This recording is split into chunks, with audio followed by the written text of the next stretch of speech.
Okay, I hate to be. It says I'm already could stop streaming, but the mic doesn't look like it's working. This is Yaisa's department. The mic is not doing anything. Yeah, go, yes. Oh, because you gotta plug in that microphone. So put it in. What, should I stop screaming? And I have to start the whole thing again? Okay, we'll cut it out. Let's go. Where's the plug? Joseph. Yeah, I don't know where the wire is. No, really, Yosef, what about without it? Without that? Put in, No, I'm pretty sure that. What happened to the Okay, wire? he's gonna just. There's a way to do it without it. I just see the mic is not moving. Did we? So probably if you had I know it takes a few minutes. I didn't. 5:30. We called it for 5:30. You know what I'm saying? Yeah, you're right. Let's go. Well, it's 5 minutes late. For the looks. But is- for the video. They're gonna wonder why it's bad quality. If it's such a fancy mic. Okay, Yosef, what's the button here? I learned so much. You're always like, oh, let's go get the hot buys. Yosef just tried to walk off with one of my mics. Okay. I got Reddit Gold, that's why I wear this hat. Is it picking up on our audio? There's no audio now. Yeah. Hold on. What happened last time? Your Oh, computer now it died, is. huh? It's working. It's working. We are live. I would have fixed We it. are live. We are live. Is everybody present? Quick, Ready to learn Joseph, Torah? Say something offensive. Simcha. Say something offensive for streaming. I gotta go on the other screen for it to work. Okay. Okay. Politics, a Torah perspective. While everybody is obviously they're not too nervous, chas v'shalom, or distracted in any way over here, even though it's Gimel Lech Lecha, a very, very, very powerful day. But still, in Yonah D'Yoma, it's always more exciting. And I try to collect the various sources and different Torah perspectives and all different things related to government and politics and voting, and we'll try to spice it up with some relevant memes. But so we start off with this outhouse. Do you remember the outhouses they used to have? This is a summary of that, my friends, is how politics work. Okay, you get this one? You don't get this one? This is an outhouse. You know what that means? And they poop outside. Yeah. So this is the politicians, and here's the voters, and Oh, the they're on training system. top. Okay. Pooping on them. I can't explain this too much. This is terrible. You're supposed to realize that, what's going on here. Okay, we start off with the Sikha of the Rebbe Shabbos Parshat Tzav, Shushan Purim, in 1954.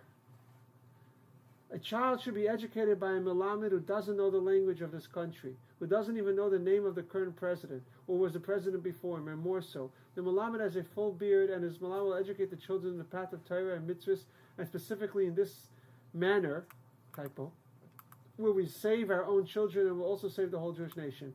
The Rebbe was once, from here, this Purim, Shushan Purim, right, post-Purim, he was bringing about, really, ideally, he wants the best thing you could have is for students of Torah not to be so removed from politics. The teacher should be somebody who doesn't. And then the Rebbe says a beard. You don't realize in the 70 years ago in America that was like that was a big one. It was like someone with a beard who doesn't know who the president is. That's the ideal, and it still applies. The less involved, and especially for Bachim, and I'll share a little anecdote. It's not on my slide, but maybe I should have put it in. There was once someone who complained about his nephew having Sveikus and Amunah.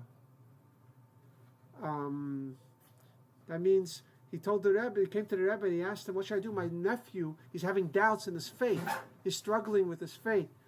And the Rebbe said, it could be that he's reading newspapers before he goes to bed. That's what the Rebbe responded.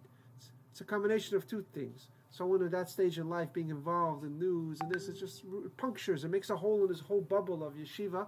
And also before you go to sleep, it's a especially sensitive time. Before your Yeshama goes up and your day gets processed. So keep that in mind. And at least the last few minutes before, I don't know if people do, they decompress, and it's okay, it's healthy if you need it to decompress, if you learn good a whole day and intensely, but you should be sensitive to what you do right before you go to sleep, and you should do something holy. They would listen to something meaningful or Negunim or something. It's very, very encouraged. Okay. Our next source. Rabbi Chanina Sgan HaKohanim Omer. Pirkei Avos chapter 3. Rabbi Chanina, the deputy of the high priest. Omer, have a mispalo b'shleim malchus. You should pray for the benefit, for the peace, for the things should run smoothly and they should have stability for the government, whatever your government is. Shel mole meira ish esreyu chayim bloye. If not for they keep people in check, people would swallow each other alive. Doesn't only mean literally, people are not going to become cannibals and alive, that's a whole other level, but emotionally or spiritually, conceptually, they're going to run over, step on people and take advantage of it and break, people who have the ability and the means. Unfortunately, things are very tempting. What I'm bringing out from this slide is, it seems to be saying it's government. No matter what you think about them, there's some kind of they have like a necessary evil in a way. Even if we're going to say all these things about them, keep in mind that there's always like a positive thing than anarchy. What is it going? There's no power in this. It's sometimes much worse than everyone who has the ability to be stronger for a moment will try to oppress others, and that could be even worse than having some government that's not to your liking. So just a Torah source to keep in mind. And then I told them he's an honest politician. Okay. You look like you sounded like that. You sounded like that. Okay. All right. That was actually really good. That last sounded like the background for this. Okay. Next source. I'm going to again, between the sources, I'll try to spice it up a little bit, but let's keep doing all these sources. And this is chapter 2 in Pirkei Avos. Have a zahirim b'reshus. You should be very careful, cautious with the government, with authorities. They could befriend you and be nice to you just because they want your vote. They look like they love you so much, they care about you when it's good for them, when they benefit from it. But you can't count on them when you need them sometimes, when you have difficulties, because they don't really care about you. They're really in it for themselves. This is the general rule. Again, the Mishnah is telling you a teaching that's presented in Pirkei Avos about perspective, about very, very common. You should have this kind of caution when you're dealing with people in authority and government. So I put that in there. Yeah, vote for me. Okay, give me all your money, but I'm a politician. Okay, so give me all my money. All right. Hold on. He changed it. He's saving that. Okay, next. Another thing to keep in mind, it's a very, very big sugya for itself. I'm just putting it out there, that there's something called dina d'machusadina, that in legal things, there is a concept that we recognize when whatever is like fear, if it's not like, like being not like picking on one, if it's something that's anti-Jewish, obviously, then it's not considered. It's not. We don't have to follow this halacha because that's cruel. That's persecution, right? And it's only secular and legal things. Chas v'shalom, it never could make you go against Torah or anything. But other than that, pending these two factors, in general, it is a principle you have to obey, whether it's driving or taxes or legal thing. Like you have to. There is it's halacha for Jews to respect this amount. So that's another. Okay. Oh my God! I think That's pretty good. I like that. This is neutral, by the way. I think both sides would laugh. Okay. Next, another source. They don't always flow, these sources. I just was collecting all different things that I thought would be nice to share from Torah, and you'll get a lot of perspective. Okay, another famous pasuk. Lev melech b'yad Hashem al kol asher yachveh siyatenu. I didn't translate it literally. The hearts of kings is in the hands of Hashem. That's Lev melech b'yad Hashem. That's really that part, and that's very important to keep in mind. People get a Jew should not be. You have to make vessels, just like in business. You're supposed to make vessels, and then you don't stress, because really Hashem's running the show. And in health, you're supposed to make vessels. You're supposed to eat properly. You're supposed to do extra, but don't go crazy extreme and be paranoid and over meshugim with everything. You have to make reasonable vessels to be healthy, and then trust in Hashem. That's a very important part of Yiddishkeit. It's a kind of avodah zarah to try to think you're in control, whether it's business or health. The same thing is in politics. You're not supposed to get anxious. You make vessels. You vote. If you have influence on people, if you feel the values, we'll get to later. When you should even get involved and why. And after that, remember this, that Hashem could work through anyone and He still could pull the strings, and they're all doing Hashem's will. No one has independence. There is a concept that Hashem gives certain people positions and He should honor that in a certain sense. But at the end of the day, Hashem is pulling the strings, literally.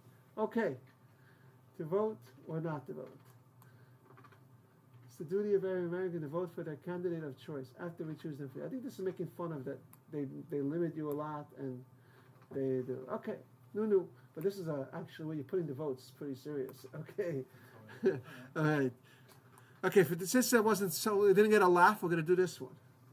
My candidate, Lord, I can't believe the others I won. How did it happen? We're ruined. I probably should have voted. Okay. Next source. There's a Gemara in Brachos, page Nayach, 58, side A. Omer Rav Chanan bar Rava, Omer Rabbi Yochanan, afilu reish gargisa min Shemaya manule. Even the head of the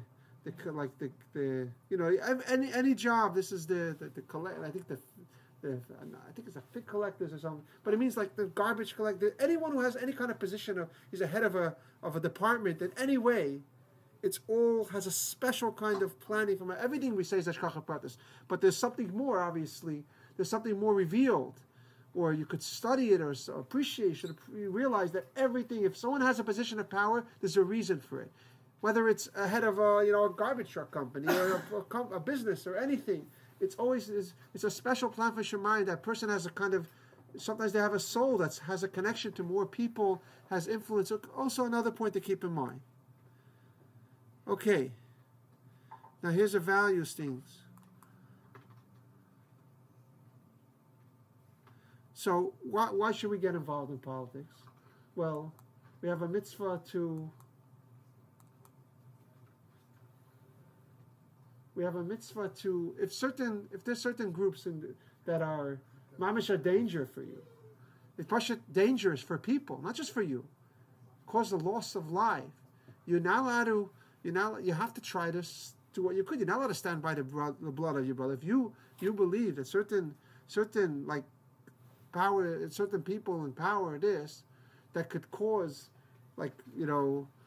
this is just a perspective. I'm not picking any sides here, but I'm saying that if you have to look at, and you should try to, when you want to vote, you're like, which one is causing basic danger for people, and especially from a Torah perspective. This is a Torah value, and even the idea of abortion, right? If the evil it applies for Bnei Noach. The Rebbe even was telling Eretz Yisrael that they should to try to help that Arabs shouldn't be having, the Muslims then shouldn't be having abortions, try to prevent it and everything. It's wrong. It's Pashas Noach actually. It's one of the part of the sources. You're not allowed to kill. Again, it's the exact status. We maybe could have a whole other class about another time. Exactly Torah's perspective. There is times when you could, and there's danger, and there's a lot to talk about. It's not like flat out equal human life, but we do have a concept that it's a very serious potential life, and it's a kind of murder, no question. So if you ignore even this for goyim, you have a responsibility. And this phrase here is not to place a stumbling block before the blind. That means if you have to stop someone else from sinning, if you're able to, from doing something wrong, if you have the power, and it's sometimes with just a vote for a certain amendment or resolution, you have influence. We say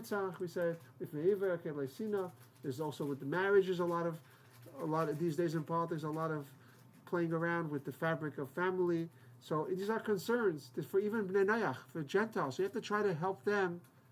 There'll be less of certain things going on. If you could influence it in a proper way, that's good. Okay.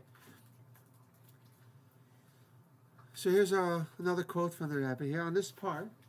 Every elected official must regard himself as the representative of each and every one, regardless of the voter's personal preference at the ballot. Moreover, having been elected by the people, he exemplified the unity of the multitude, rising above all division and discord. It is in this way that the public domain of society can be transformed into a private domain of a higher order, where there is unity of purpose and interest, overriding the narrow, divergent, egotistic, it's missing a T, interest of different individuals or groups of individuals. We are indeed fortunate to live in such a democracy, and it is up to each and everyone, Jew and non-Jew, to make the most of it. Okay, I didn't put the source here. I don't know why. I just collected a few of these. Okay, Moshe Feinstein.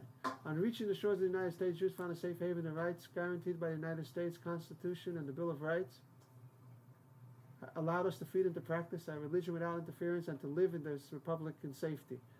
A fundamental principle of Judaism is hakara satori, recognizing benefits afforded us and giving expression to our appreciation.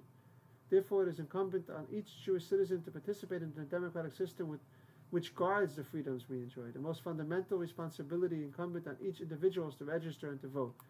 This is officially a quote from Moshe Feinstein, was considered the greatest halachic authority in America the previous generation, including tremendous, I don't know why, maybe someone spoke about it, I don't know. He obviously wasn't alive. He wasn't alive in the times of podcasts. I don't know what this. I just grabbed a picture. I wanted a picture that had his name. What? What are you asking? He's saying about the concept of voting from. Okay.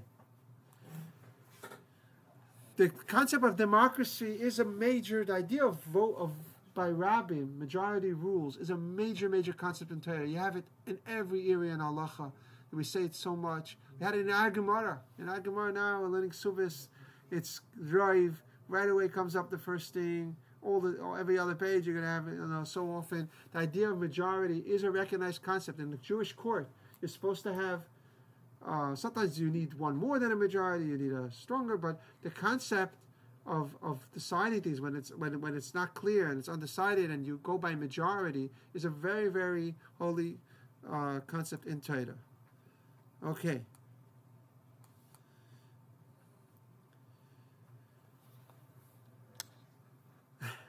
This is okay. There's one mitzvah in the Torah where it says, I'll read it here, where it says that Hashem communicated it to Moshe, and Moshe communicated to the leaders of the Jewish people. This is when he tells them about keeping your word.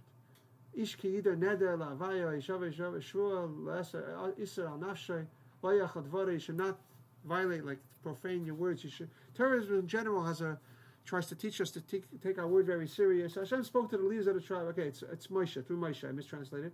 When a person makes a vow, must keep his word. But it's discussed in the commentaries. It's the only commandment where it says that Moshe told it to the leaders of the tribe. So I saw a commentary that says that, this is something that had to be told to politicians because they have to have a special instruction. It's the only mitzvah that you said, the idea of keeping your word. That it says that usually people tend in power and people leaders in this, they tend to give promises, like the next slide will show. So if we lie to the government, it's a felony. But if they lie to us, it's politics, right? So that's unfortunately the known reality. So that's why it could be the Torah gives this special insight. Okay. This is I saw in a Sefer Pardes Yosef. You say Baruch Shem Kvoy Malchus Eloheim V'ad. And every time we say Shema, after the first sentence, right before we continue the first paragraph, we add in this word, this sentence. Blessed is the name of his glorious kingdom forever. Why is it recited in a whisper? So there's a famous thing about the angels, and that's why Yom Kippur, but he brings here a whole other interesting idea. Let me see. So it actually says in the Talmud that Yaakov said it when on his deathbed, when he asked his children, maybe he felt the spirit of prophecy leave him when he was about to communicate with his children big secrets about the future and Mashiach. So he was afraid. Maybe it's because some of them are not worthy, and maybe they have at the core, maybe they don't have the right values and perspective about Hashem and what really counts. So he asked. So they told him Shema Yisrael. Hashem Elokeinu Hashem Echad. They called their father Yisrael because that was like a title. It's not so simple to call your father by a name, but they said Shema Yisrael. Listen, our father Yisrael, because that was like a special title he got from the angel. Hashem Elokeinu Hashem Echad. Just like in our heart, Whereas, just like in your heart, there's only one pure unity of God, and there's no other reality. Also by us, we're connected to that reality. So there's no flaw there. So then Yaakov responded, Baruch Shem, Kavod Malchusay Leilam V'ad. That's what the sources say. Yaakov said it. That's why we say it. The problem is, Moshe, when he presents the Shema officially in Deuteronomy, second Torah portion in the last book, he actually presents the words, and there he communicates the whole paragraph of Shema. He omits this. Moshe didn't. So Yaakov did, Moshe didn't, so we're like wavering. So we say it, we do it quietly. But what's really the deeper idea behind that? Why did Yaakov say it? Why did Moshe not? So it's brought that this is the first sentence that's comparing Hashem to a ruler, like a king, that like using a mashal, an illustration of a worldly king, like associating kingship with Hashem. So in Yaakov's times, especially when that was happening, it was before anything negative happened, so it didn't have a negative association. Moshe was they were so traumatized, mentioning that, like comparing Hashem to king would make him like para, like it was a very negative association. So depending on the time, if it's a good king, good rulers, a good association, then you say it, and then other times it wouldn't be good to say it because people would be triggered, and so it became we say it, not say it, ended up becoming quiet. This is what the Pradesheshev writes, but it's an interesting idea about the government, right? Sometimes it was a very positive association, sometimes not. This is what I was just saying. Of course, our relationship with Hashem is so multifaceted. We have many descriptions for Hashem, right? Sometimes we call him our creator, our father, our shepherd, our husband, our king. There's so many different ideas. So the king is a big part of it, but it was tricky. Anyway, the idea of the king is to why are we comparing God to a king? He's our creator. He's much more. He's our whole existence, right? We want to bring out because sometimes it's helpful to have that analogy, especially in prayer, by the way. A lot of times in halacha, to have the right experience that it's supposed to have during, like Shemona Esrei says, it's supposed to envision like you're having an audience with the king. Like physically, we do whatever, like things that help us feel that. So that's why Shemona Esrei, you start off, you enter, you take 3 steps in, you back all the way without turning around, you with your head slightly bowed, like when you ended it, and you're supposed to stand with like utmost respect. It says you have to ignore, not even wink or motion at anybody, like you're in front of a king. It keeps using that concept because that imagery is helpful for this part of this dynamic of our relationship with Hashem. Okay. So there's a famous Gemara also brought in Tanya. Amru lo Rabbeinu Barcheinu, they told Rabbi Yechanan when he was on his deathbed, they said, give us a blessing, his students. Amar lahem yehi ratzon, may it be the will of Hashem. I want to bless you. Shetehei moira shemayim aleichem k'moira basar v'dam. You should have the fear of heaven, like the awe of like you have like the trepidation you feel by like someone of flesh of blood, like a human. Amru lo talmidav ad kan, they were like disappointed. Come on, that like he's about to leave this world. Give us a blessing, like you should like fear God like a person. So he said, Amru lahem levai. Oh, okay, I put it here. If only that. Tedu, I'll prove it to you that it's not. So, don't belittle this blessing. Sha'adam ayved aveda. At the end of the day, when someone does something wrong, he says he's concerned that a person shouldn't see him. The best blessing is that you should have that it should be Hashem should be at least as real to you. It's the first thing in Shulchan Aruch also as well, right? They were shocked, but he explained to them that this is at least Hashem should be like someone in flesh and blood is observing you. This is the first thing in the whole Judaism in Shulchan Aruch that you should have this awareness. Okay, they were surprised. Okay, you could get that online. The lost parable, when the Rebbe Rashab said, when the Russian Revolution happened and they killed the last of the Romanovs, the Tsar's family. I heard usually Hasidim said, but I heard once that the Rebbe Rashab is the one who said it, that we lost a mashal. People are not going to appreciate when we talk in Chassidus about the idea of a king anymore. That's a loss. That Chassidus were not going to be able to relate to in a certain sense of the idea of absolute monarch, like they had life and death, and we can't even understand it anymore with our kings. You could say to them anything and talk to them and and talk about them, and there's no like anymore that malchus, that awe that you could understand by using the of a flesh and blood king that they used to have. That's an interesting concept. Okay. Gemara about Mashiach. Bikvais Mashiach. By the way, if you realize that the jokes slow down, there's going to be one good one by the end that's going to make it all worth it. So have patience. Okay. V'ikvus, it's coming. V'ikvus Mashiach. The Gemara says in the end of Saita, it's describing the times of at the end of days when Mashiach's going to be, the footsteps of Mashiach. When Mashiach's about to come, that's what it means. The footsteps of Mashiach.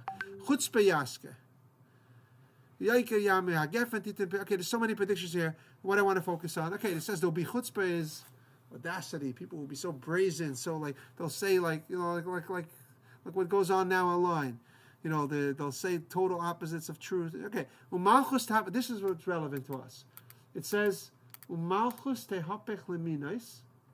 That means there will be the rulership, the government, the powers will be heretical. That will dominate, like values and perspectives that are so antithetical that they're considered heretical, like atheism and these things, will dominate the power, the government, and the rulership, and whatever's influence. No one will be able to rebuke them. The campuses, like the universities, will be places of immoral behavior. That's the Gemara said. That's what this is the footsteps of Mashiach. And it says a lot of other things. And then this is the one I want to say. Pnei hadar ke pnei hakelev. That the head of the generation, the leader, will be like the face of a dog. He'll look like a dog. The leader of the generation will be will have the appearance of a dog. And what is that supposed to mean? So one of the commentaries I saw said that a dog runs ahead of the master, but it keeps looking back to see what the master really wants me to go. Where does he want me to go? He says the politicians will have no spine. The leaders will have, they'll just try to please whatever they feel will benefit them. It'll be like there will be no strength whatsoever, no values, no principles. Everything will just be politics. Okay. What about a Jewish king? Some ideas, some sources about a Jewish king. What? David HaMelech. Yeah, this is one of the only paintings we have of David HaMelech from his very, very ancient. Okay, relax. Okay, this is the actual Migdal. This we have from David HaMelech.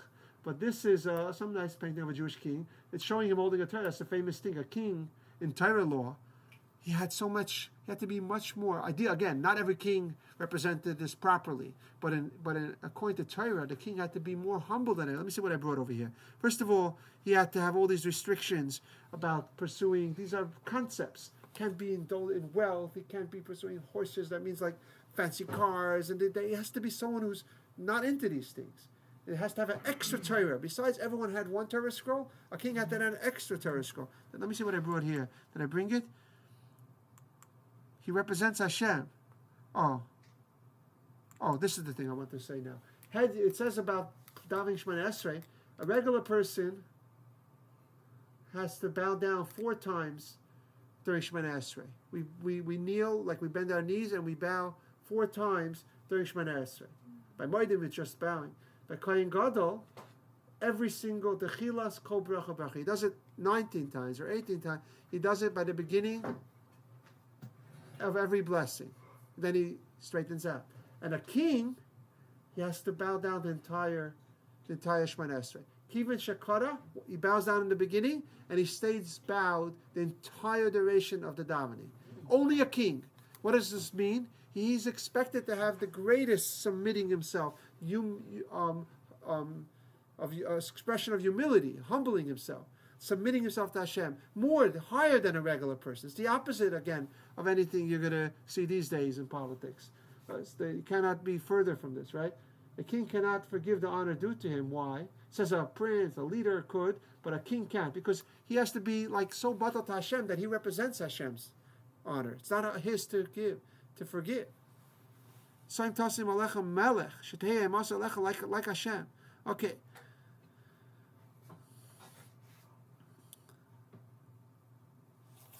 Okay, so here the Rambam. Let's do this Rambam. It's worth doing. This again, a little bit the contrast of Torah perspective, a true to. That's why you'll understand why the Torah says.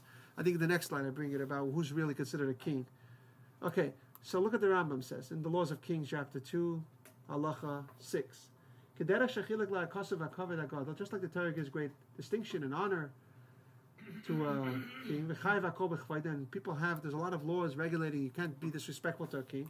But there's also instruction. The Torah also instructs and guides the king to be liyas libai bekirbai. He has to be his heart within him has to be shafal v'chalal. He has to be like devoid of ego and of bombastic behavior, like being like show off, shuffle and chalov. Shenemer v'libi chalov bekirvi says about David HaMelech.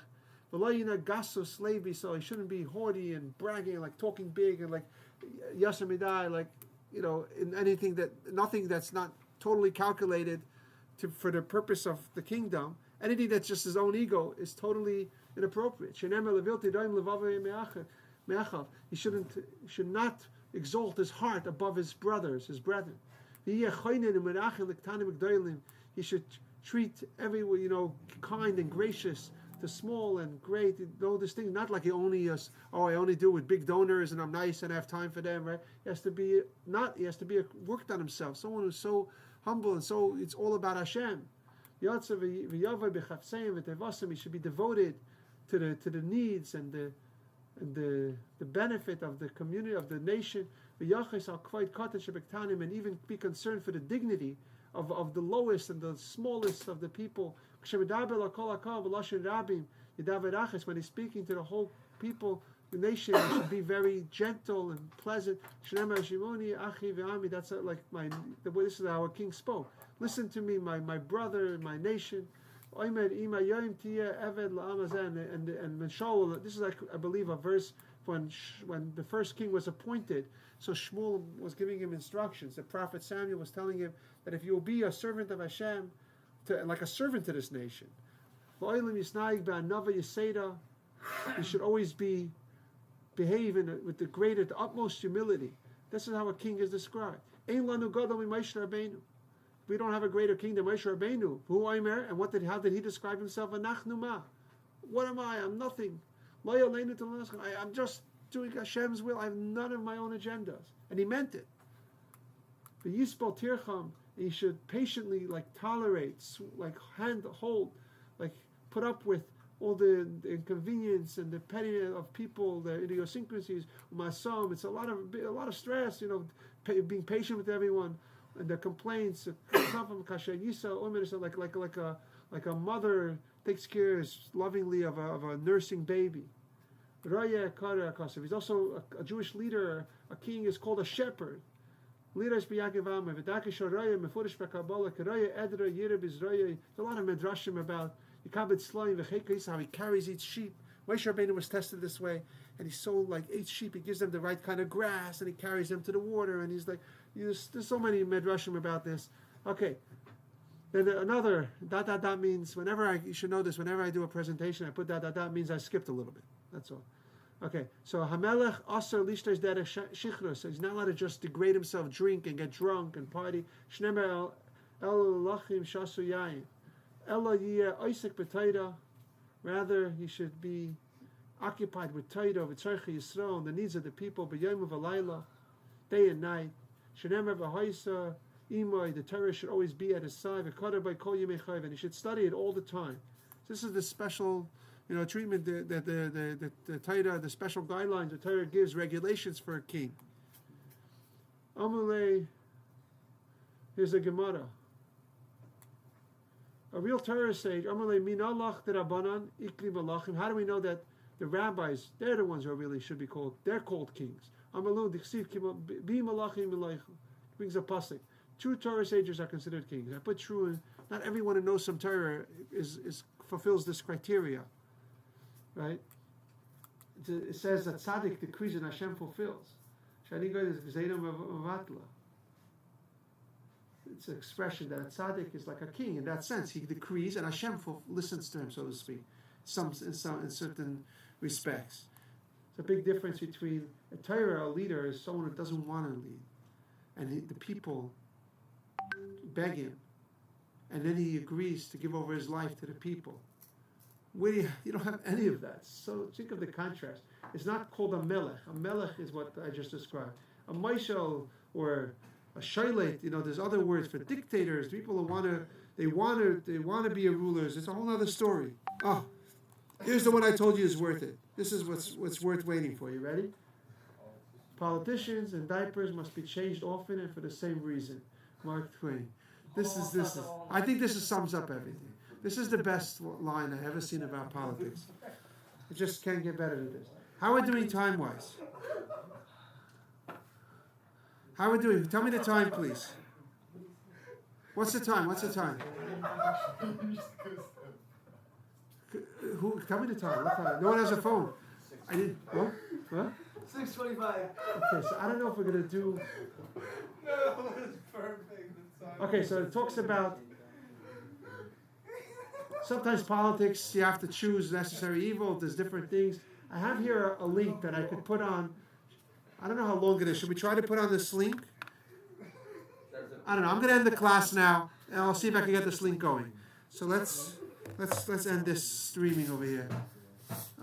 Stop streaming. Whoever's posting this, please cut off the first 5 minutes or so.